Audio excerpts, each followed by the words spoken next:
amrun min Allahi subhanahu wa ta'ala fi kitabihi àṣẹ lélẹ́yìí láti inú al-Qur'an. Áyà yìí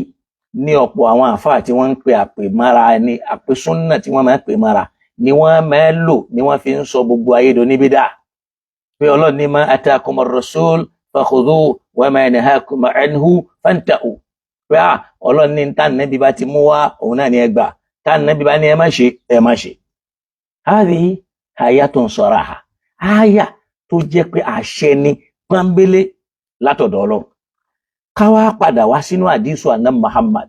sallallahu alayhi wa sallam tá Ànábì wá fi bá àwọn èèyàn rẹ̀ sọ̀rọ̀ tí ń jọmọ lẹ́yìn rẹ̀ èyí tí wọ́n pè ní àdísì Abi Sa'id al-Khudri nínú Sahih Muslim wọ́n lá Ànábì sallallahu alayhi wa sallam sọ wípé amúrù ni àmùn àṣẹ tó kálé tó ká oko tó pa fún gbogbo ọmọ lẹ́yìn rẹ̀ wípé la taktubu anni shay'an siwa al-Qur'ana wa man kataba ghayra al-Qur'ana falyamha. La taktubu ó pa gbogbo àwọn sàhábà al-kiramu láṣẹ kalẹ̀ níbi wọ́n ti pọ̀ tó níbi wọ́n ti bẹ̀rẹ̀ níbi tí wọ́n dópin sí pé la taktubu anni shay'an ẹ gbọ́dọ̀ kọ nǹkan kan kalẹ̀ shay'an nǹkan kan ẹ gbọ́dọ̀ kọ kalẹ̀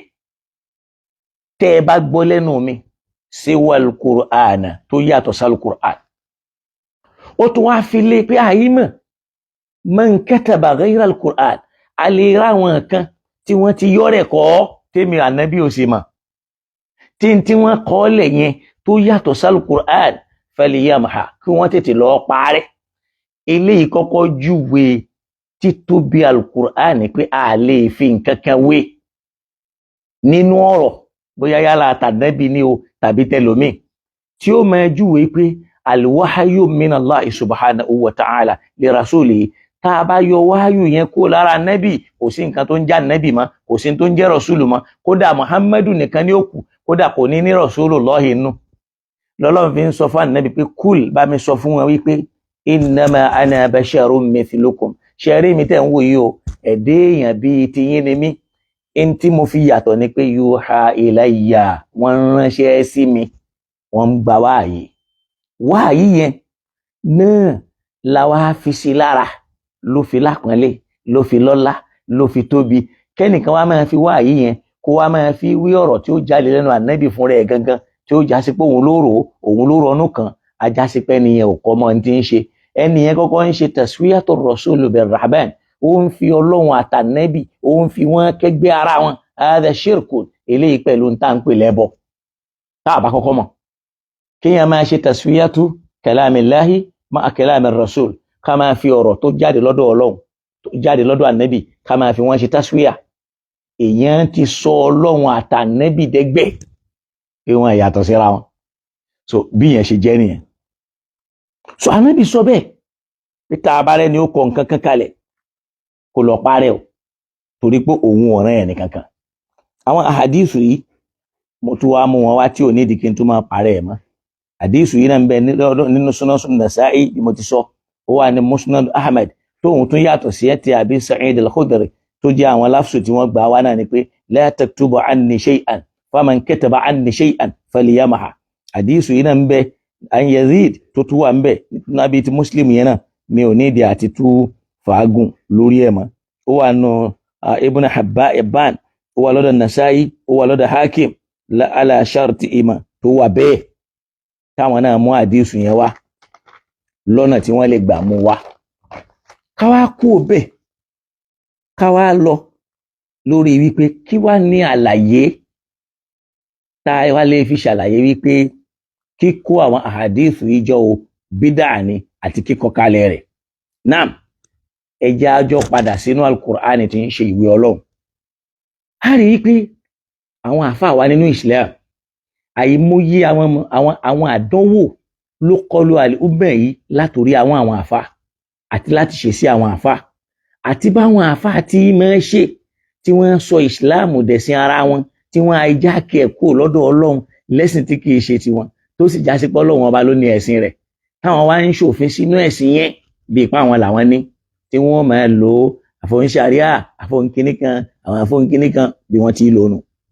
jẹ́ àwájọ lọ sínú al-Qur'an. tá a bá lọ ka al-Qur'an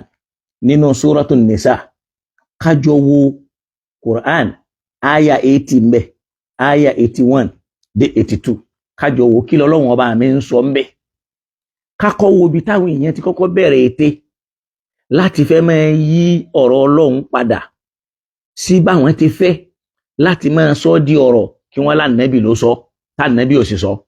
Qur'an gbé náà ó rí pé Ọlọ́run sọ nínú al-Qur'an Suratun Nisa léyìí tí ń ṣe Qur'an 4 aya 80 ó ní wa man yuti'ir rasul faqad ata Allah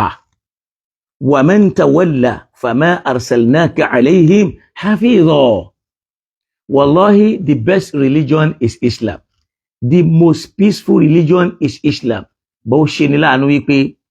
àwọn àfáà gba ìrònú àwọn Yahudi wọ́n gbé wọnú Islam wọ́n fún Islam lórúkọ tí èṣe tiẹ̀ kọ́lọ̀ kó bá wa yáfi gbogbo àwọn tí wọ́n láǹfààní àti kojú irú ẹ̀ torí pé ó lè já ṣìṣe làwọn náà fi ṣe tó lè má jẹ́ mímọ̀ ṣe Ọlọ́run lọ́ba alámọ̀tán. Ọlọ́run lẹ́nikẹ́ni tó bá ti lè tẹ̀lé òjíṣẹ́ kọ́dí atọ́ Allah ó ti tẹ̀lé Ọlọ́run ọba rẹ̀. Kí nìdí? Torí pé ọba mi náà ni ẹni ó rán òjíṣẹ́ yẹn iṣẹ́ òjíṣẹ́ yẹn kọ́ ló rán rẹ̀. Ó sì lè tẹ̀lé Ọlọ́run kó dọ́dọ̀ Ọlọ́run láì bá já ṣe pé ó bá tẹ́tí sí òjíṣẹ́ nì tọ́lọ́run ọba fi ṣe yẹn rán. Torí pé ẹnu rẹ̀ ló ti gbọ́ bó o bá ti gbọ́ ó lè gbọ́ tọ́lọ́run ọba mi ń sọ. So ló fi já sí pé Ọlọ́run ní wa man yuti'ir rasul faqad ata Allah ẹni yóhùn tó bá ti ń tẹ̀lé òjíṣẹ́ kọ́dé àtọ́ Allah ó ti tẹ̀lé Ọlọ́run tó rán òjíṣẹ́ yẹn iṣẹ́. Àṣìṣe ti wá ní wípé àwọn wa máa gbé wípé òjíṣẹ́ yẹn ló gbọ́dọ̀ máa ṣòfin rárá. Bọ́lọ́run ti ń ṣòfin fójíṣẹ́ ló ń ṣòfin fáwa. Òfin a máa dá àwa àtòjíṣẹ́ pọ̀ òfin a sì máa yà wá. Gbogbo òfin tí ń bẹ nínú al-Qur'an náà lọ́lọ́run pa àná Muhammad. Ẹnikẹ́ni tí ń bá ń tẹ̀lé òjíṣẹ́ o ẹni yẹn ti tẹ̀lé Ọlọ́run. Àmọ́ wa man tawalla ẹni tó bá lóhun ò gbà òun ò tẹ̀lé òjíṣẹ́ òun ò tẹ̀lé Ọlọ́run ìrẹ́ ànábì wá gbọ́ o ma arsalnaka alayhim hafidha mi ò rán ẹ kó máa dà wọ́n láàmú o sallallahu alayhi wa sallam hadha huwa al-islam. Lẹ́ni ẹ wo báwọn tí wọ́n pera wọn lóní súnnà bí wọ́n ṣe ń ṣọ́ àwọn Sufi inna lillahi wa inna ilayhi raji'un fa hadhihi laysa sunnatun muhammadiyyatun islamiyyah kìí ṣe lànà àná Muhammad. Ìwọ ni kó o ṣọ́ tiẹ̀. Abẹ́ẹ̀rí àwọn èèyàn sí mọ́ṣáláṣí ẹnìkan ló ṣì ni wọ́n ń ṣe lórí pé wọ́n ṣe ijtima'un nas wọ́n gbé àwọn oríṣiríṣi wá wọ́n gbé mọ́ṣáláṣí lárugẹ wọ́n jó tóbi tọ́lọ́run dẹ̀ ń sọ pé wa man yu'adhim sha'a'irallah fa innaha min taqwal qulub. Béèyàn bá pàtàkì ntọ́lọ́run bá pàtàkì ìyẹn náà ń júwe pé nìyẹn níbẹ̀rù Ọlọ́run nínú ọkàn ní. Àwọn èèyàn wá bàbàrà lé Ọlọ́run wọ́n wá pàtàkì ẹ̀. Béèyàn bá dé Mẹ̀dínà góòlì ni wọ́n fi ṣe wà sára mọ́ṣáláṣí ànábì tẹ́nìkan wá ní ta ń ràn yín iṣẹ́ ta ní ẹbí ọṣẹ òṣìlẹ̀ inna lillahi wa inna ilayhi raji'un wa innahu yukhatibu an-nas ka'annahu rahman ó dẹ̀ ń sọ̀rọ̀ bíi pé òun gangan lọ́lọ́run. La ilaha illallah hadha huwa al-islam. Ìjọ tẹ́ni bá wá lọ Mákà tó lọ Mẹ̀dínà tó bá dé bóyá yóò padà sọrú ẹ̀ fáwọn ará Mẹ̀dínà. Ẹni tó kọ́kọ́ bẹ̀rẹ̀ sí ní ṣe mọ́ṣáláṣí lọ́ṣọ̀ọ́ tí ó fi lágbára Usman ibn Affan ni. Béèyàn bá ti wá bú àwọn èèyàn tí wọ́n ṣerú ẹ̀ òun bú Usman radiyallahu ta'ala anhu bí yẹn ṣe jẹ́ ń bẹ̀yẹn nìyẹn. Ọlọ́run ní wa man tawalla ẹni tó bá lóhun ò ṣe tí yín òun ò ṣe Islam òun ò tẹ̀lé Ọlọ́run òun ò tẹ̀lé Ànábì Ọlọ́run ní fama arsalnaka alayhim hafidha àwọn Ọlọ́run àrán wa Ànábì kó wá máa ṣọ́ wọn káàkiri kó máa ṣọ́ wọn kó máa ní báwo náà ṣe ń ṣe báwo náà ṣe ń wọlé kó wá máa ṣọ́ àlébù wọn kó máa bú wọn kó máa dà wọn láàmú bí ìta ń ṣe lé ní ìwọ̀n ṣe Islam. Áyà tó wá tẹ̀lé Ọlọ́ni wa yaquluna ta'atun àwọn tá a pè nínú àwọn sahaba al-kiram radiyallahu ta'ala anhu tá Ànábì bá wá ka al-Qur'ani fún wọn nínú ilé tí wọ́n gba ẹ̀kọ́ tán nínú mọ́ṣáláṣí tí wọ́n gba dìrásà tán wọ́n wá sọ pé ta'atun àti gbọ́ a sì ti tẹ̀lé àti gbà wá máa gbọ́. Ọlọ́ni fa idha barazu min indik táwọn sọ̀hábà yìí bá wá jáde kúrò lọ́dọ̀ wa Ànábì àwọn tá ń sọ yìí sọ̀hábà ni wọ́n ó tọ́lọ́run bá sọ Kùránì kalẹ̀ fún ànábì yakuluna ta'atun wọ́n sọ pé àwọn ti gbà Ọlọ́run wa ní fa idha ó ń tú àṣírí wọn fún ànábì wípé fa idha barazu min indik tí wọ́n bá wá jáde kúrò lọ́dọ̀ ọwọ́ ànábì tán bayyata ta'ifatun minhum ghayra alladhi taqul àwọn kan ó wá kóra wọn jọ bayyata wọ́n ó wá yí padà wọ́n ó reframe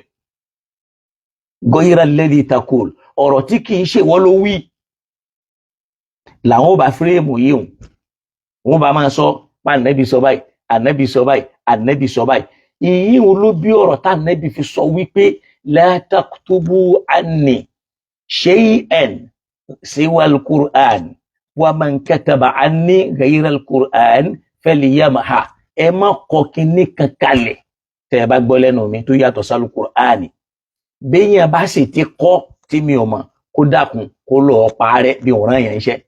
ìyẹn fi hàn bí fadilul Qur'an ala sa'iril kalam bọ́lá al-Qur'ani ṣe tó lórí àwọn ọ̀rọ̀ tó kù tá a fi mọ̀ pé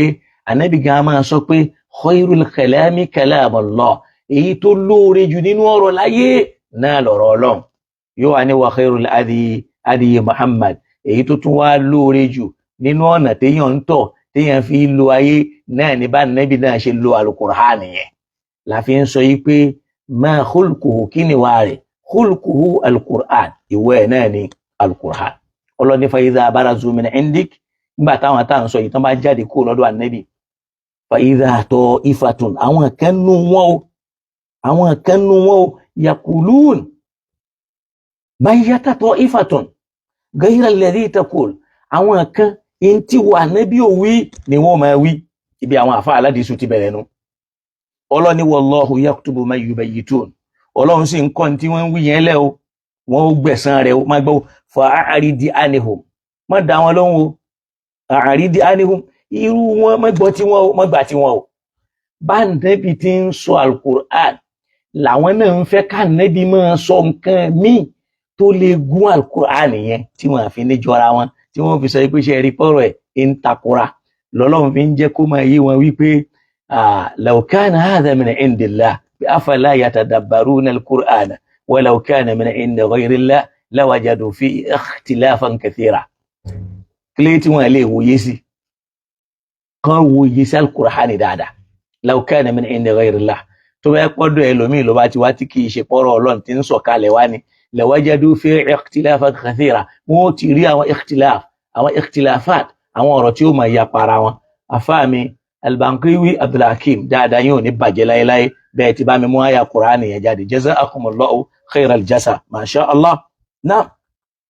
Ọlọ́ni a'ridi anhum sórí irú àwọn ọmọ ẹlẹ́yìn rẹ̀ bẹ́ẹ̀ a'rid bú ikú lọ́dọ̀ wọn mọ́gbà tí wọ́n wa tawakkal ala Allah fara tí Ọlọ́run ti ń bá ọ sọ̀rọ̀ wa kafa billahi waqila torí pọ́ bá ní ló tó láti bẹ́ẹ̀ bójú tó ọ̀rọ̀ tó fi rán ọ Ọlọ́run tó wá tẹ̀síwájú nínú 82 ó ní afala yatadabbaruna al-Qur'ana ṣé wọ́n lè wòye sọ̀rọ̀ tá ń sọ kalẹ̀ fún wọn Muhammad yìí ni law kana min indi ghayri tó bá jẹ́ pé wọ́n ló ń sọ àgbọ́yé tí ń bẹ̀m̀bẹ̀ ni ẹ̀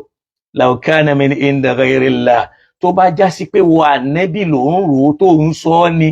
lawajadu fi ikhtilafan kathira wọ́n ti máa rí ìkọsẹ̀ bọ́sẹ̀ tí ó máa dàrú pọ̀ mọ́ra wọn torí pọ́rọ̀ èèyàn ni máa gbọ́ àgbọ́yé Qur'an pé afala yatadabbaruna yẹn ṣáwọn ò tiẹ̀ lè wòye sí al-Qur'ani yìí pé walau kana min indi ghayrillah pé tó bá já sí pé ìwọ Muhammad gangan ló ń wí tí kì í ṣe pọ́lọ̀ ní ń sọ fún ọ ní ìtumọ̀ rẹ̀ nù lawajadu fihi ikhtilafan kathira wọ́n rí ikhtilaf tí ó máa dàrú tí ó máa dàpọ̀ kò ní jọra wọn torí pé wọ́n ló ń wí so yóò ti dàrú àmọ́ ń gbòójọ́ lọ ní ń wí kìí ṣèrònú wo ànẹ́bì lójó orí bẹ́ẹ̀ so ìyẹn ń fi hàn wípé kọ́lọ̀ kó dákun kó ṣíjú àánú wa kó ràn wá lọ́wọ́ ó wá rí pé báwo lógún ṣe wá bẹ̀rẹ̀ sí ní já al-Qur'ani máa ná Muhammad lọ́wọ́ sallallahu alayhi wa sallam ẹ rí pé ọ̀rọ̀ tá a sọ yìí nísìn a ti rí àyà wípé nínú àwọn sahaba al-kiram àwọn tí wọ́n já sí pé tọ́lọ́run bá ti sọ ọ̀rọ̀ kalẹ̀ wọ́n yí padà lẹ́yìn tí wọ́n sọ pé ta'atun fa idha barazu tán bá jáde bayyata ta'ifatun àwọn kan wà kóra wọn jọ ghayra alladhi taqul ọ̀tọ̀ ni tọ́lọ̀ ń sọ fún ànábì àwọn wà ní ànábì sọ báyìí lànábì wí báyìí lànábì wí. Náà ó wà rí pé ogun wa bẹ̀rẹ̀ wọ́n fẹ́ ja al-Qur'ani lógun ló fi já sí pé hadhihi bidayatul harbi ala al-Qur'ani fi hayati ar-rasul li idharihi. So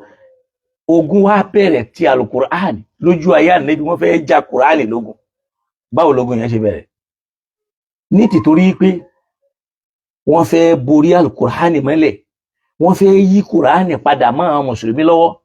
tí ò ní jẹ́ pé yóò máa dàbí al-Qur'ani mà. Já lọ sínú al-Qur'an kàkà suratu Fussilat aya alákọ̀ọ́kọ́ dé aya ẹlẹ́ẹ̀karùn nínú Quran 41 Ọlọ́run bá sọ fún wa ń bẹ ó ní ha-humim ó rí pé tanzilun minar rahmanir rahim ara ń tọ́lọ́ ń sì fẹ́ lò ní pé afala yatadabbaruna al-Qur'ana ṣé wọ́n lè wòye sí al-Qur'ani ni pé law kana min inda ghayrillah tó bá yẹ pé wọ Muhammad ló ń ro tó ń sọ ni o lawajadu fi ikhtilafan kathira wọn ó ti rí àwọn ọ̀rọ̀ tí ó máa takora wọn púpọ̀ mbẹ́ àmọ́ wọn rí Ọlọ́run ní tanzilun minar rahmanir rahim sísọ̀kalẹ̀ ọ̀rọ̀ yìí ń wá látọ̀dọ̀ Ọlọ́run tí ń jẹ́ ar-rahmanu ar-rahim kitabun ìwé kan sì ni o fussilati ayatuhu tọ́lọ́hun ti perfect gbogbo ọ̀rọ̀ tí ń bẹ́nu ẹ̀ o gbọ́ fussilati Ọlọ́run ti jọ àwọn ọ̀rọ̀ nú ẹ̀ nì kò sí àbùkù kan bẹ̀ Qur'anan arabiyyan kó máa jẹ́ èdè Lárúbáwá ni wọ́n kàn máa fi kà ní liqawmin ya'lamun fáwọn èèyàn tí wọ́n fẹ́ mọ̀ bashiran wa nadhira ká nábì máa jẹ́ tí ó máa fún àwọn èèyàn ròdùnú ẹ̀ wa nadhira kó sì máa kì wọ́n nílọ̀ kìí ṣe pé òun ló ní ọ̀rọ̀ Ọlọ́run ní nítorí pọ́rọ̀ yẹn ń wá látọ̀dọ̀ Ọlọ́run wọ́n sì ń fẹ́ ká nábì ó sọ mí yẹn fa a'rada aktharuhum lọ́pọ̀lọpọ̀ wọ́n fi gún rí fahum la yasma'un tí wọ́n kìí fi tẹ́tí sí wọ́n fẹ́ kó jẹ́ pànábì ni ó máa sọ tóhun kó má jẹ́ pọ́lọ̀ ni ó máa sọ̀rọ̀ fún wa qalu qulubuna gul wa qalu qulubuna fi aqidatin mimma tad'una ilayhi tí wọ́n máa fi wọ́n fẹ́ Kùránì náà ń jà lógún bẹ́ẹ̀ o wọ́n wá máa sọ fún pé qulubuna ṣòro kan wà tá à ń sọ yìí fi aqidatin ìdídí tí ń bẹ́ẹ̀ mimma tad'una ilayhi kó ń bí tó ń pè wá sí kó wí dọ̀lá mẹ́jọ àní gbọ́ àní gbà wa fi adhanina waqarun sórí etí wa yìí waqrun ẹ̀fẹ̀wú àti dí wa min baynina wa baynaka hijabun sórí láàrin àwọ àtàwà gàgá kan ti wà láàrin wa hijabun bẹ́bẹ̀ tàti àjábà rẹ̀ fa'amil máa ṣe tiẹ̀ innana amilun káwa náà máa ṣe tiwa ogun àkọ́kọ́ tí wọ́n kọ́ gbé ti al-Qur'ani nìyẹn ó rí pé nínú Fussilati náà Quran 41 lèyí tó bá lọ sí Quran 26 ibẹ̀ arabi tí wọ́n kọ́kọ́ bẹ̀rẹ̀ sí ní ja Qur'ani lógun láti fẹ́ gbé àwọn ọ̀rọ̀ míì wọlé tí ò ní jẹ́ Qur'an torí pé wọ́n rí pé wọ́n rí ikhtilaf táwọn lè fi ta Qur'ani wò Ọlọ́ni wa qala alladhina kafaru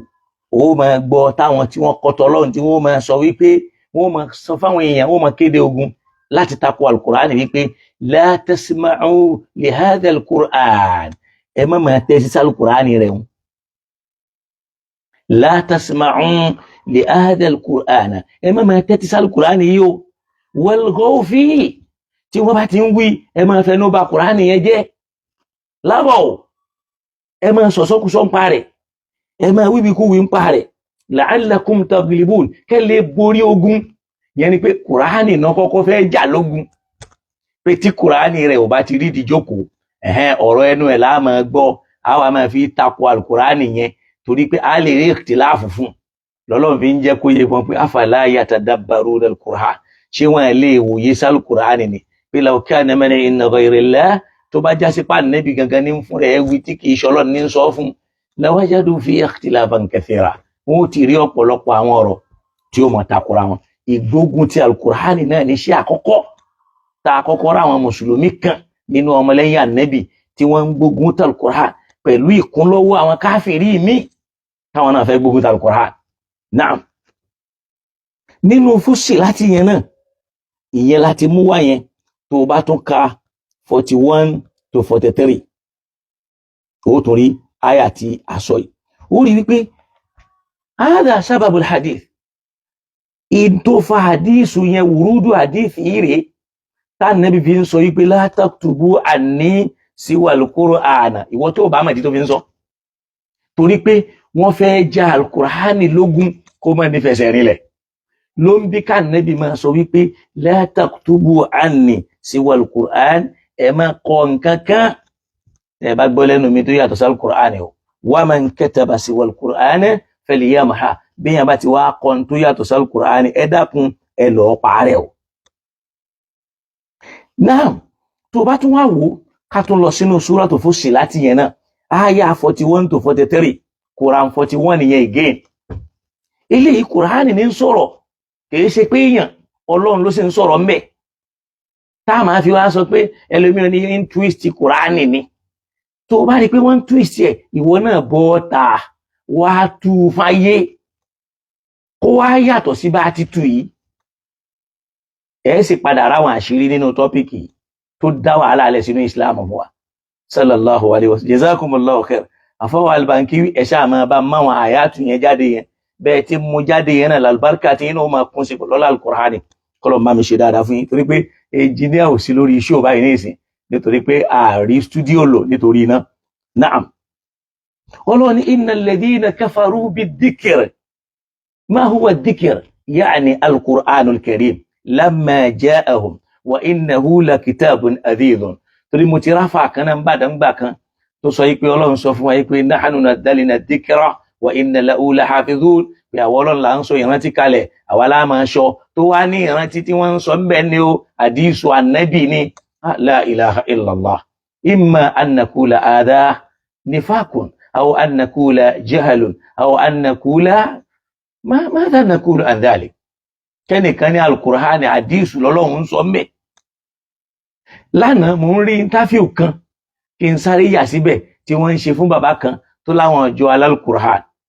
tó ń sọ wípé 4 péré ni àlùàlá bó ti wí náà lórí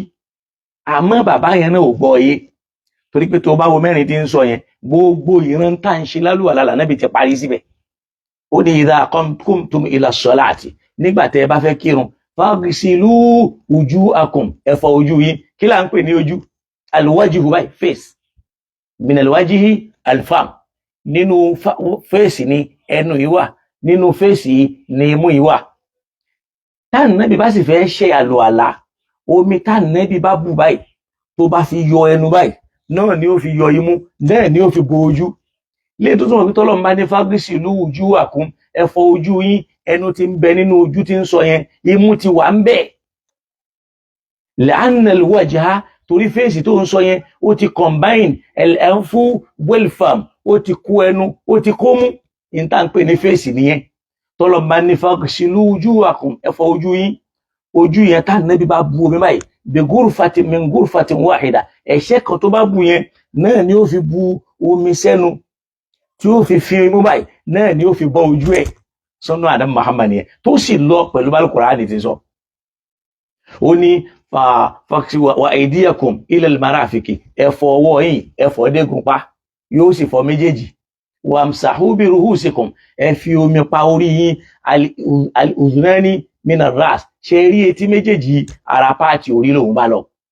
tá Nábì bá sì fẹ́ ṣàlùwàlá yóò mú ọwọ́ yẹn báyìí yóò gbé báyìí yóò wá fi mú etí báyìí yóò dá padà báyìí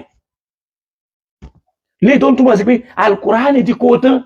wa arjulakum ila al-ka'bayn gbogbo ń tá a fẹ́ ṣe nínú àlùwàlá pátá náà ti kó sínú al-Qur'an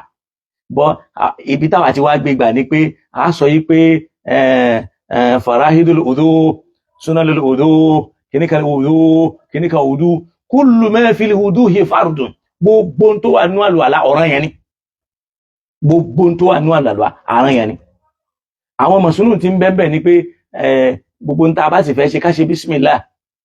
ká fọ ọwọ́ gbogbo nǹkan yẹn lálùkùránì lọ́lọ́run ti kó tán ìwọ ló gbọ́ kùránì yé ló fi rò wípé bẹ́yìn ò bá rí tíra Imam Bukhari àti Muslim kò lè gbọ́ ìsìláàmù yé níjọ́ tí tíra Bukhari àti Muslim ò tí ì dé ṣáwọn sàhábà ò gbọ́ yé ni radiyallahu ta'ala anhu. Ọlọ́run wa ń sọ fún wa pé mo kàn sáré yà ń bẹ̀ yẹn ni torí ọ̀rọ̀ bàbá yẹn ibi tó yé e mọ ló ń ṣàlàyé báwọn. Àwa sì rí a nígbàgbọ́ nínú hadith àmì èyí tó bá ti tako al-Qur'ani la gbàgbọ́ ní ìtorí pé Imam Shafi'i radiyallahu ta'ala anhu ó ní la tukhalifu sunnatun an rasulillahi kitaballah la tukhalifu sunnatun an rasulillahi kitaballah kíní kan ò lè jẹ́ súnnà lọ́dọ̀ òjíṣẹ́ Ọlọ́run kó yapa al-Qur'an kíní kan ò la tukhalifu sunnatun súnnà kẹ́bàyí kò lè yapa káwá sọ pé súnnà náà an rasulillah ọ̀dọ̀ òjíṣẹ́ Ọlọ́run ni súnnà ti wá kitaballahi kó wá yapa ìwé Ọlọ́run. Imam Shafi'i la tukhalifu sunnatun an rasulillahi kitaballahi. Àwọn tí wọ́n gbé usulu al-hadith usulul fiqh àwọn tí wọ́n gbé kalẹ̀ ló sọ̀rọ̀ yìí léni o mọye súnnà tó ń yapa al-Qur'an tá a sì dọ́gbọ́n sí tá a sọ pé súnnà yẹn pa aya al-Qur'an yẹn rẹ̀ àwa ń pa ọ̀rọ̀ Ọlọ́run ọba rẹ̀ bí ìpáwà àtọlọ́run lájọ́ ní ọ̀rọ̀ tí ò lè parẹ́ tọ́lọ ní la ya'tihil batilu min bayni yadayhi wala min khalfihi tanzilu min hakimin hamid. Naam. Ọlọ́run wá ní innal ladhina kafaru ṣòro àwọn tí wọ́n kọ tọ́lọ́run tí wọ́n kafaru bi dhikr tí wọ́n kọ al-Qur'an dhikiru ń bẹ̀yẹn al-Qur'an ni tí wọ́n kọ kalẹ̀ lamma ja'ahum nígbà tí al-Qur'an dé tí wọ́n. Ọlọ́run tó wá jẹ́ àmà pé dhikiru tí ń sọ yẹn al-Qur'an ni ó ní wa innahu lakitabun aziz innahu lakitabun aziz ṣe rí ọ̀rọ̀ Ọlọ́run tá ń sọ yìí o ìrántí yìí o kitabun azizun ìwé kan tó bù háyà ni gbogbo Ọlọ́run ṣe sọ lakitabun azizun. Ó wá fẹ́ sọ fún mi pé ìwé Bukhari nísìn pé sọ ihul Bukhari lakitabun azizun bọ́lọ̀ ti ròyìn nǹkan yìí tàbí kó wá sọ fún mi pé kìtàbù sọ ihe Muslim lakitabun azizun. Wọ́n ní hìzù àwàlá kó hìzù sí. Ọlọ́run ní innahu lakitabun azizun ìwé yìí o ìwé kan ní azizun ìwé yẹn tóbi Ọlọ́run fúnra ẹ̀ náà sì rẹ̀ azizun ni ó wá pé al-Qur'an yẹn náà ní aziz ó wá ní la ya'tihil batilu min bayni yadayhi bá nẹ́bí bá wà láyé ìbàjẹ́ ò ní kan ìwé náà ìyẹn ni pé yóò wà error free tàbí kó sọ pé free error el-batil la ya'ti àdéhùn yẹn ò sí lórí àwọn ìwé tó kù ìwé yìí ìbàjẹ́ ò ní kàn wala min bayni wala min khalfi tá nẹ́bí bá tó kú Ọlọ́run ní kò tó ní kàn ẹ̀ wá ń fi yẹn compare ìwé mi la ilaha illallah àwa ń fi Sahihul Bukhari àwọn èèyàn ń ṣe tamthilul kitab bí kitabi basharin kitabin aziz bí kitabin zalilin ìwé tó tóbi tó káyà pẹ̀lú ìwé tó yẹpẹrẹ tẹ́ tó yẹpẹrẹ kọ àwa ń fi ń kọ́ra náà ìwé Ọlọ́run. Ọlọ́run ní la ya'tihil batil ìbàjẹ́ òde kàwé yìí o min bayni yadayhi tá nẹ́bí bá ń bẹ láyé wala min khalfihi tá nẹ́bí ò bá tó sí láyé mọ́ àbúrò nìkan ẹ̀rọ nìkan ó wá ní tanzilun torí pé sísọ̀kalẹ̀ rẹ̀ min hakimin hamidin ó wá látọ̀dọ̀ ẹnìkan tí ń jẹ́ Ọlọ́run hakim tó jẹ́ pé òun ló mọ̀ nǹkan tán hamid òun ní máa ń ṣe nǹkan tí ó pé tábùkù ò ní sí lára nǹkan náà masha Allah. Fannabiyyu sallallahu alayhi wa sallam la yahkumu illa ma hakama Allahu alayhi ṣùwárẹ̀ ń tán pé ní Muhammad yẹn o kò lè fúnra rẹ̀ mú ìdájọ́ kan wá látọ̀dọ̀ ara rẹ̀ kó wá dá ẹjọ́ náà sí ìsìláàmù yìí illa ma hakama Allahu alayhi wa alayna àyàfi ìdájọ́ tọ́lọ́run bá dá fún látọ̀dọ̀ ààrẹ tó dá fáwa náà. La min nafsi wala min hawa ànábì ò ní fún rẹ̀ mú ọ̀rọ̀ wá láti inú fẹ́nu ààrẹ tàbí kó wá mú wá láti inú ọkàn rẹ̀ kí ló sì fà liqawlihi ta'ala nítorí pé Ọlọ́run ọba ti sọ fún pé wa ma ikhtalaftum min shay'in fa hukmuhu ila Allah ó ń bá wa àtànábì wí pé wa ma ikhtalaftum fihi min shay'in in tí wà àtàwọn ọmọlẹ́yìn rẹ̀ tẹ́ bá jọ ń ṣe fàǹfà lórí nǹkan kan fa hukmuhu ila Allah, ìdájọ́ nǹkan yẹn ọ̀dọ̀ Ọlọ́run ni ó ti máa retí ẹ̀ o. Dhalikumullahu rabbi, torí pé Ọlọ́run ọba yẹn sọ fún wọn pé òun lọ́lọ́run ọba mi o. Makhtalaftum fihi min shay, tẹ́ bá ń ṣe ẹ̀ ní máa ṣe fàǹfà lórí nǹkan kan, Ọlọ́run ní sọ fún wọn pé fa hukmuhu ila Allah, ìdájọ́ nǹkan yẹn ọ̀dọ̀ Ọlọ́run ọba mi ló wà o, kò sí lọ́dọ̀ mi o. Dhalikumullahu rabbi, torí pé ọba yẹn gangan lọ́ba mi, èmi ò lè dá sọ̀rọ̀. Alayhi tawakkaltu, torí òun lè mi farati. Wa ilayhi unibu, ọ̀dọ̀ ẹ̀ lèmi máa ń fararọ̀. Tí n bá fẹ́ sọ̀rọ̀ yín dúró kó mọ́rọ̀ wá ni o, èmi ò ní bẹ́ o. Kan wá lé mi ànẹ́bì ni mo ṣe kinní kan, èmi mo wí nǹkan, mi ò ní sọ bẹ́ẹ̀ o. Ó rí pé ń tà ń sọ ni pé kíkó àdísù jọ àti kíkọ kalẹ̀ rẹ̀ bídà ni. Ọlọ́run tó wá ń sọ fún Ànábì Muhammad sallallahu ta'ala alayhi wa sallam, sọ fáwọn wọ̀nyí, afa ghayra Allah abtaghi hakaman, ṣe ìdájọ́ tí ìṣepọ̀ Ọlọ́run ọba ló dá lẹ́ ń fẹ́ kí n máa dá fún yín. Ìyẹn fi hàn yí pé wọ́n ń fẹ́ kó mú dájọ́ wá láti inú ara rẹ̀, wọ́n ń fẹ́ kó máa mú ìdájọ́ wá láti inú ara rẹ̀. Ọlọ́run wá ní sọ fún wọn pé afa ghayra Allah abtaghi hakaman, ṣé ìdájọ́ tí kì í ṣe pé Ọlọ́run ọba ló dá, abtaghi hakaman lẹ́ ń fẹ́ kí n lọ mú wá fún yín kí n máa fi ṣèdájọ́. Wa huwa alladhi anzala ilaykumul kitaba, òun sì lẹ́ni tí ń sọ ìwé kalẹ̀ fún yín mufassala, tí ń ṣàlàyé ẹ̀, tí ń fọ́ sí wẹ́wẹ́. Aya yìí ń bẹ nínú Suratul An'am, Quran 6:114. Tá a bá tún wá padà sínú Al-Ma'idah, Quran 5, já lọ ka 48, Ọlọ́run 48-49, Ọlọ́run sọ ń bẹ̀ yìí pé ìrẹ́ Ànábì fahkum baynahum bima anzala Allah, tó bá fẹ́ dájọ́ láàrin wọn, ìntọ́lọ́run sọ̀kalẹ̀ fún ọ ní o máa fi dájọ́ o. La tattabi'i ahwa'ahum, má tẹ̀lé fẹ́ inú wọn o. Wọ́n ń fẹ́ ká Ànábì olórúfẹ́ táwọn fẹ́. La tattabi'i ahwa'ahum, má tẹ̀lé fẹ́ inú wọn. Amma ja'aka minal haqqi, tí fẹ́ inú wọn ni ó wà gbé ẹ kúrò lórí òdodo tá a sọ̀kalẹ̀ fún wa Ànábì tí ń ṣe al-Qur'an. Lakin ja'alna likullin ja'alna minkum shir'atan wa minhaja, ìyí nǹkan la tún fẹ́ lò mọ́. Tó bá wo aya 49, ó ní wa ahnikum baynahum bima anzala Allah, tó bá fẹ́ dájọ́ fáwọn èèyàn, al-Qur'ani òfin Ọlọ́run tó sọ̀kalẹ̀ ni ó máa fi dájọ́. Wala tattabi'i ahwa'ahum, má tẹ̀lé fẹ́ inú wọn. Wahdharhum, wà á ṣọ́ra fún wọn o.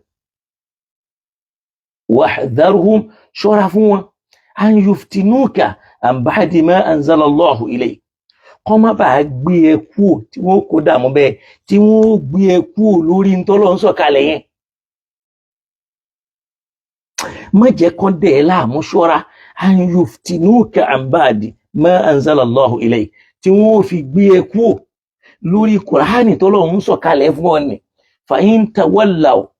tó bá wá ṣàlàyé Kùránì fún wọn, tán bá wá yarí pé àwọn ò gbọ́, àwọn ò gbà, fa'lam annama yuridu Allah an yusibahum bi ba'di dhunubihim, lọ́ mọ̀ wípé Ọlọ́run kàn fẹ́ fìyà jẹ wọ́n ní ìtorí àwọn ẹ̀yẹ ẹ̀ṣẹ̀ wọn ni. Wa inna kathira minan nasi la fasiqun, torí tó pọ̀ jù nínú àwọn èèyàn ọ̀daràn ni wọ́n, bọ́lọ̀ ti sọ nìyẹn.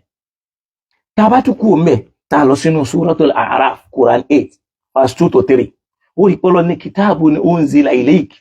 ìwé kan rí o tí wọ́n sọ ọ́ kalẹ̀ fún ọ. La yakun fi sadrika harajun minhu,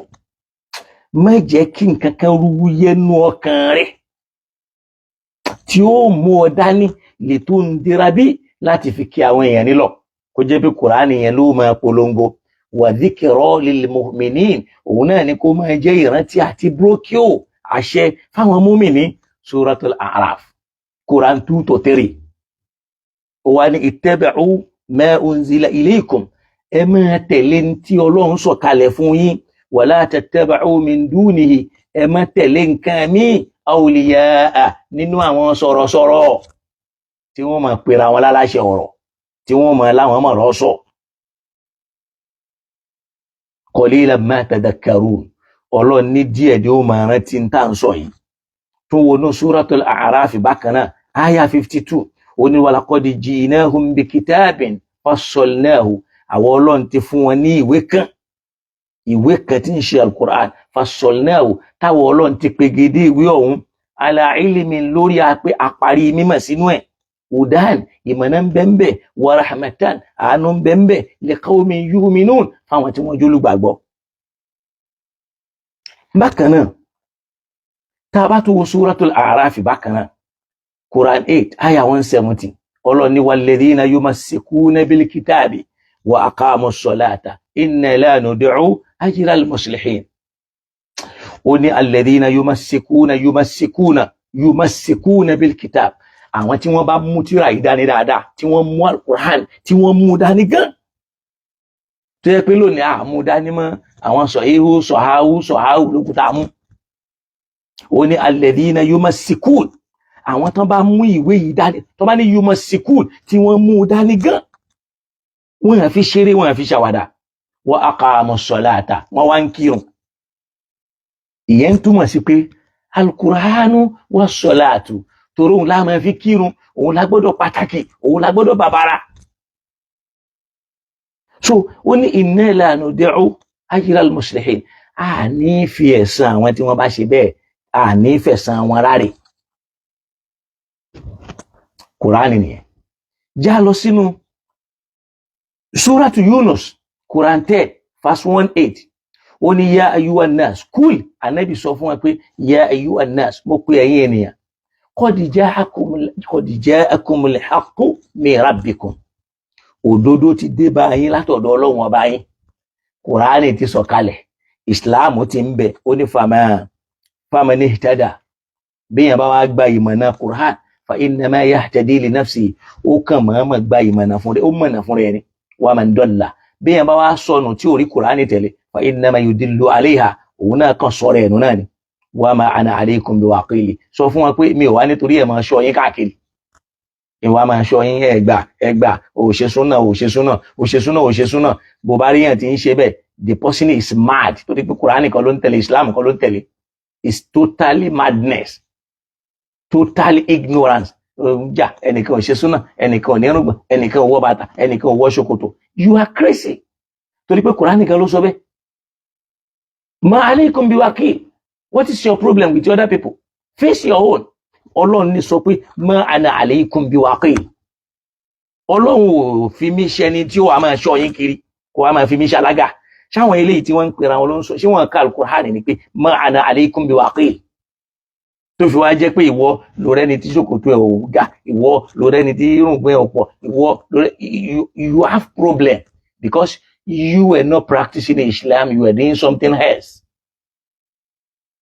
nǹkan ní ló ń ṣe ẹni tó ń ṣe irú ẹ̀ gan la lè sọ pé òṣì ló ń ṣe ẹni tó ń ṣọ́ ṣòkòtò tí ń ṣọ́ rùngbọ̀n onírùngbọ̀n tí ń ṣọ́ bàtà ó ń bàtà tó ń ṣọ́ béèyàn ṣe múra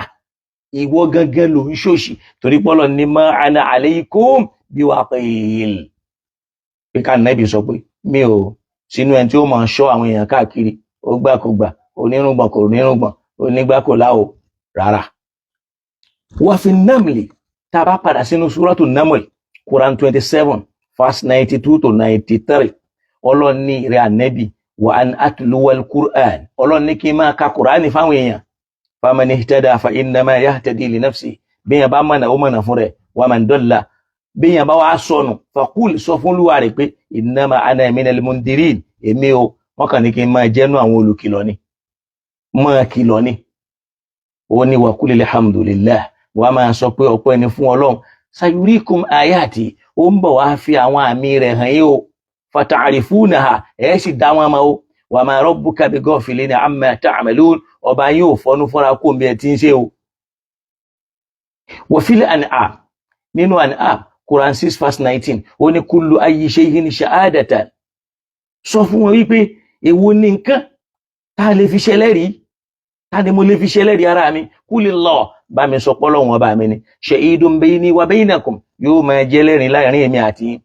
ó tún ń fọlọ́run ṣẹ̀rí láti júwe ní tá ń pè ní wáàyí tó yàtọ̀ sí àdísì pé wa uhiya ilayya hadal Qur'an wọ́n ń fa al-Qur'an yìí ránṣẹ́ sí mi ní o li unzirakum bihi kó lè jóun ní máa fi kìyín ní lọ kó lè jóun ní mo fi máa kọ́ yín lẹ́kọ̀ọ́ kó lè jóun ní máa fi kọ́ yín lẹ́sìn wa man balaga àti gbogbo ẹni tí wọ́n tó bí lẹ́yìn ìgbà tí mi ò bá sí láyé mọ́ tálù kùránì yóò máa dé tí gbọ́ ẹ̀ kùránì yẹn la wá mú lónìí tá a bọ́ǹdù ẹ̀ tá a sọ síbì kan tá a wá gbé ìwé ẹnìkan tó kọ tá a wá gbé o tá a wá sọ pé ìwé yẹn náà ni ìwé Islam. gba gbogbo yẹn sọ kul ayyi shay'in shahada sọ fún wọn pé kí ni nǹkan náà tí mo lè fi jẹ́lẹ́rìí kulillah bá mi sọ fún wọn pọ́lọ́ lẹ́lẹ́rìí mi shahidun bayni wa baynakum òun lẹ́lẹ́rìí láàrin mi àti yín ló fi ń fẹ̀rí kùránì múlẹ̀ wèrè kan ó máa sọ pálù kùránì àtàdísì bákan náà ní rìwáyà kan náà ni wọ́n bá wá jununu kafununun jununu gairu mahmud. The kind of craziness and madness doesn't have kò ní àlà rárá doesn't have limit. Kẹ́nìkan máa lanu bẹ́ẹ̀ kó o sì máa yẹpẹrẹ al-Qur'an kó o máa gbé sí manzilatul Bukhari wa manzilatul Muslim afal-iyadhu billah.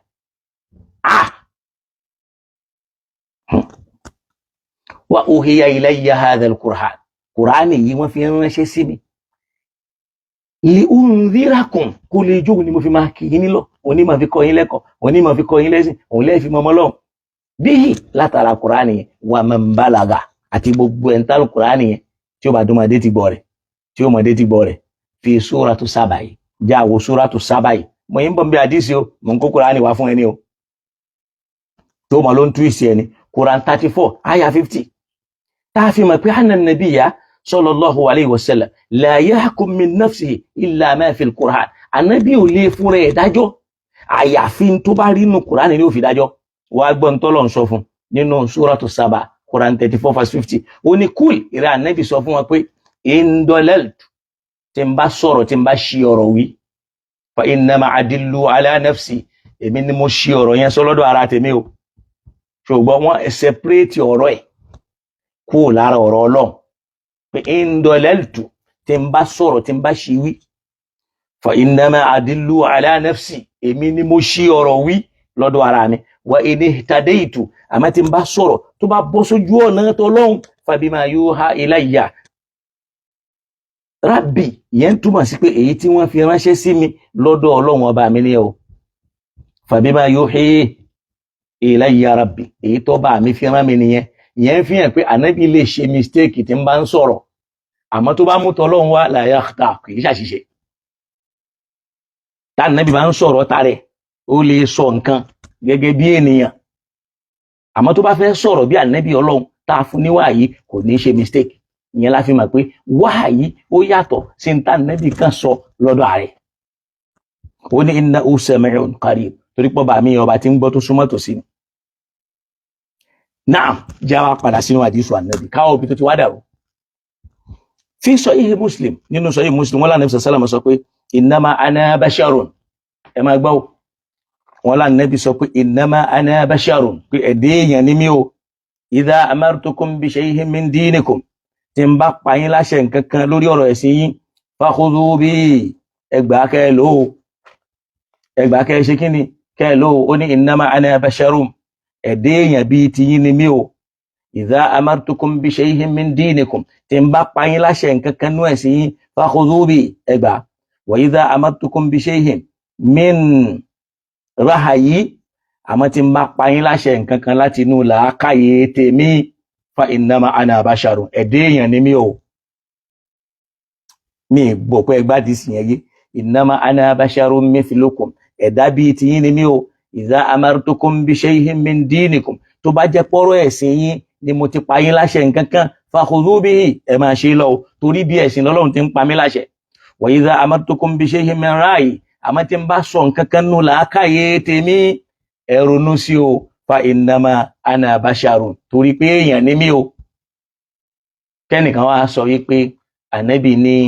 tí eṣinṣin tó bá ti kó sínú oúnjẹ ká wá mú eṣinṣin yẹn ká lọ ọmọ inú oúnjẹ nì ká wá bù dànù ká wá máa jẹ bacterias. Bọ́lọ́run ti wí bẹ́ẹ̀ fún òun fún rẹ̀ lóní ẹyẹ ẹ wò tó ọ̀rọ̀ tí n bá ti sọ ẹ wò ó torí pé èèyàn ni mí o ó lè má padà rí bẹ́ẹ̀ láwọn àsìkò kan o ó lè jọ bẹ́ẹ̀ lójú tèmi kó má rí bẹ́ẹ̀ nú ayé o. wa qala mithlahu ànábì tó wá sọ nǹkan míì tó tún jọ kẹ́ lè mọ̀ pé ọ̀rọ̀ Ọlọ́hun àtọ̀rọ̀ ànábì à lè gbé wọn sẹ́gbẹ̀ẹ́ ara. Ó ní innama ana basharun, ẹ̀dẹ́ èèyàn ni mí o, fama haddathtukum anillahi, in tí n bá sọ fún yín pé látọ̀dọ̀ Ọlọ́run pọ́lọ́run ọba mi ló wí, fa huwa haqqun, èyí ń lòdodo. Wa ma qultu lakum fihi min kibali nafsi, àmì tí n bá sọ fún yín látọ̀dọ̀ ara mi tó jẹ́ mi ni mo wí, innama ana basharun, èèyàn lèmi o, ukhtihu wa usibu, mo lè ṣìwí o, mo sì lè bọ́ sójú ẹ̀ o. Sallallahu alayhi wa sallam, rasulun haminun, ànábì tó ṣe trust, rasulun sadiq, ànábì olótòótọ́ tí è ṣe rú yín. Ẹ má jà sá ànábì dọ́lọ́hun, ẹ má gbé ànábì sẹ́gbẹ́ Ọlọ́hun. Ànábì ò lè dá òfin ṣe. Ọ̀rọ̀ tá ànábì wá sọ yìí, ẹ wá wo bí tọ́lọ́run ti wá jẹ́rìí sí, ká lè mọ̀ pé ànábì ò gbére ẹ̀ kọjá bí Ọlọ́run fi sí. Tá bá wá lọ sínú Suratul Kahf, aya 18, verse 110, ó ní kul innama ana basharun mithlukum, sọ fún wọn wípé èèyàn bíi tiyín lèmi náà, yuha ilayya, ń tá fi yàtọ̀ ni pé wọ́n ń fi ọ̀rọ̀ ránṣẹ́ sí mi. Annama ilahukum ilahun wahid, ká lọ mọ̀ pọ́lọ́run ọba yín o, ọbẹ̀ ẹyọ kan ni o. Náà wá gbọ́ bá ànábì ṣe ń sọ, kí lànábì fẹ́ ká lò ńbẹ̀? Ìyẹn ni pé èmi ànábì o, anamu kama tanamun, bẹ́ẹ̀ tí ń sùn lèmi náà ń sùn, wa aishu kama ta'ishun, bẹ́ẹ̀ tí ń ṣẹ̀mí lèmi náà ń ṣẹ̀mí, ansa kama tansaun, bẹ́ẹ̀ náà ṣe ń gbàgbé nǹkan lèmi náà ń gbàgbé nǹkan, wa af'alu kama yaf'alun, bẹ́ẹ̀ ṣe ń ṣe lèmi náà ń ṣe, ana af'al kama yaf'alul insan, mò ń ṣe báwọn èèyàn ṣe ń ṣe, wal farqu bayni wa baynakum, ìyàtọ̀ tó wà láàrin èmi àti yín ni pé anna yuha ilayya, wọ́n ń fọ̀rọ̀ ránṣẹ́ sí mi. Kí wá ló wá fẹ́ sọ ànábì dọ́lọ́? Nínú tá fi mọ̀ pé ànábì jẹ́ Ọlọ́run jẹ́rìí sí pé yẹn lànábì ni pé tó bá ka Suratul Isra, Quran 17 verse 93, ó ní kul subhana rabbi, sọ fún wọn pé kábíyèsí Ọlọ́run mímọ́ rẹ̀ o, hal kuntu illa basharan rasula, ṣé wọ́n rí mi sí nǹkan mi tó yàtọ̀ sí ẹ̀dẹ́ èèyàn àtòjíṣẹ́ Ọlọ́run. Náà wá já padà síbi àdísù wípé la taktubu anni shay'an siwa al-Qur'an, faman kataba anni ghayra al-Qur'an falyamha, ẹ má kọ nǹkan kan lẹ̀ o tẹ́ bá gbọ́ lẹ́nu mi o tó yàtọ̀ sí al-Qur'an o, wa man kataba ghayra al-Qur'an, ẹni bá ti wá kọ nǹkan kan kalẹ̀ tí nǹkan náà yàtọ̀ sí al-Qur'an o, kó lọ parẹ́. Wọ́n kọ́kọ́ rí wípé àwọn tí wọ́n kọ àdísù lẹ̀ yẹn wọ́n yapa ànábì wa Muhammad. Wa ayna al-huda fi isyan ar-rasul, ìmọ̀nàdà níbi kéèyàn yapa ànábì tí wọ́n dẹ̀ ń sọ fún apọ́lọ́ ń sọ fún wa ní Suratul Hashir ayẹlẹ́ keje yìí pé ma atakum ar-rasul, àṣẹ tọ́lọ́ ń bá pa tànábì bá pa yín ní ẹ tẹ̀lé, wa ma nahakum anhu fantahu, in tó bá ní ẹ má ṣe ẹ gbọ́dọ̀ ṣe, ẹ gbọ́dọ̀ ṣe, ẹ gbọ́dọ̀ ṣe. Tó fi wá di pé a wá rí ọ̀pọ̀lọpọ̀ àwọn ahadith tó wà sahiha àtàwọn athar tó wà thabita tí gbogbo wọn ń kọ́ fún wa pé a gbọ́dọ̀ kọ àdísù kalẹ̀, a gbọ́dọ̀ kọ àdísù kalẹ̀, a gbọ́dọ̀ kọ àdísù kalẹ̀. Ẹ jẹ́ ká mú nínú wọn wá, ká kàn mú wọn wá ká fi ṣèrántí. Tá a bá lọ sínú Musnad Ahmad,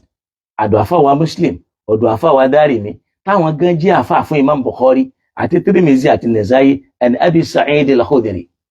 wọ́n látẹnu àfáwà Abi Sa'id al-Khudri, wọ́n ànábì sọ pé ẹ má kọ nǹkan kan kalẹ̀ tó bá yàtọ̀ sí Kùránì, bí èèyàn bá sì ti kọ kó lọ parẹ́. Àfáwà ad-Darimi, ana Abi Sa'id kadhalik, àwọn náà sọ, ẹ wá gbọ́ tí wọ́n sọ. Àfáà ní innahum ista'dhanu an-nabi, wọ́n bẹ ànábì, wọ́n lọ wáyàn dá lọ́dọ̀ rẹ̀, fi an yaktubu anhu, pé káwọn máa kọ tí ń bá ń sọ, falam ya'dhan lahum, ànábì ò yọ̀ǹda fún wọn. Riwaya Tirmidhi, an Ata ibn Yasar, òun sọ pé ana Abi Sa'id al-Khudri qala, ó sọ pé ista'dhanna an-nabiyya fil kitaba, a lọ gba yọ̀ǹda ànábì kó fún wa láàyè ká máa kọ ọ̀rọ̀ rẹ̀ kalẹ̀, falam ya'dhan lana, ò yọ̀ǹda fún wa. Àdísù yìí ó tún ní sígá míì tí gbogbo wọn ń fún wa nítumọ̀ kan náà. Tá a bá wo Marasil ibn Abi Malika, ó ní anna Siddiqa, ẹ jẹ́ ká máa tiẹ̀ tí ì lọ ká má tí ì lọ síbẹ̀ yẹn. ó rí wípé tá a bá bẹ̀rẹ̀ sí ní wò lẹ́yìn tá Ànábì ti sọ pé ẹ má kọ́ ẹ lọ parẹ́. àwa rí ẹgbà wá látọ̀dọ̀ Ahmad ibn Hanbal nínú musnad wọn látọ̀dọ̀ àfàwà Abu Hurairah radiyallahu ta'ala anhu pé anna nabiyya sallallahu alayhi wa sallama hina sami'a minhum ma yaktubunahu ghadiba pé ńgbà tá Ànábì gbọ́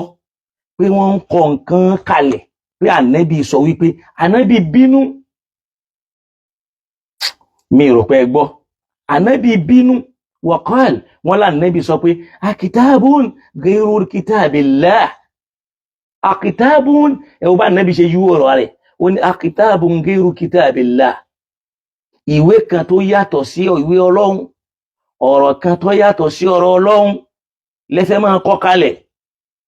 amhidu kitaballah ẹ lọ mójútó ọ̀rọ̀ Ọlọ́run wa akhlisu ẹ ṣe mímọ́ pẹ̀lú ẹ̀. níjọ́ tá Ànábì gbọ́ Abu Hurairah náà ní sọ pé níjọ́ Ànábì gbọ́ pé àwọn èèyàn ń kọ ọ̀rọ̀ rẹ̀ kalẹ̀ Ànábì bínú ń wá ń bi wọ́n léèrè pé akitabun ghayri kitabillah ìwé tí kì í ṣe ìwé Ọlọ́run lẹ́ ń kọ kalẹ̀ ọ̀rọ̀ tí èyí ṣe ọ̀rọ̀ Ọlọ́run lẹ́ máa kọ kalẹ̀ láwọn ará wọn wèrè kan tí ó máa fi ọ̀rọ̀ Ọlọ́run yẹn wí ọ̀rọ̀ Ànábì tí ó máa ní rìwáyà kan náà ni wọn. ó ní amhidu kitaballah ẹ lọ mójútó ìwé Ọlọ́run wa akhlisu ẹ ṣe mímọ́ pẹ̀lú ẹ̀. qala Abu Hurairah wá dáhùn wípé ó ní fajama'na ma katabna fi sa'idin wahidin gbogbo ń ta kọ kalẹ̀ ń jọ náà a sì pàápọ̀ sójú kan thumma ahraknahu bin nar adẹ̀ dáná sun lójú ayé àná Muhammad. wọ́n dáná sun torí pa Ànábì sọ fún wọn pé akitabun ghayri kitabillah yín lẹ́yìn fi mọ̀ pé bí tọ́lọ̀ ti ń sọ̀rọ̀ bí afala yatadabbaruna al-Qur'an ṣé wọ́n lè wòye sí al-Qur'an ni law kana min indi ghayrillah pé tó bá pa Ànábì ló ń wí fún wọn lọ́dọ̀ ara ẹni lawajadu fi ikhtilafan kathira wọn ò ti rí pé yóò mọ̀ takora wọn. tẹ́ bá wa ṣí ètò yẹn ní pàdánù ọmọláyé àti lọ́run Ọlọ́run ó sì máa ṣí ẹ̀ oore fún yín láwọn oore tó ní agbára tó já sí pé ẹ̀yin náà ó máa wò pé ṣé mi náà lọ́lọ́run ṣoore tó tó báyìí fún bí yóò ti rí náà bí akil hayyil qayyum alladhi la ta'khusuhu sinatun wala nawm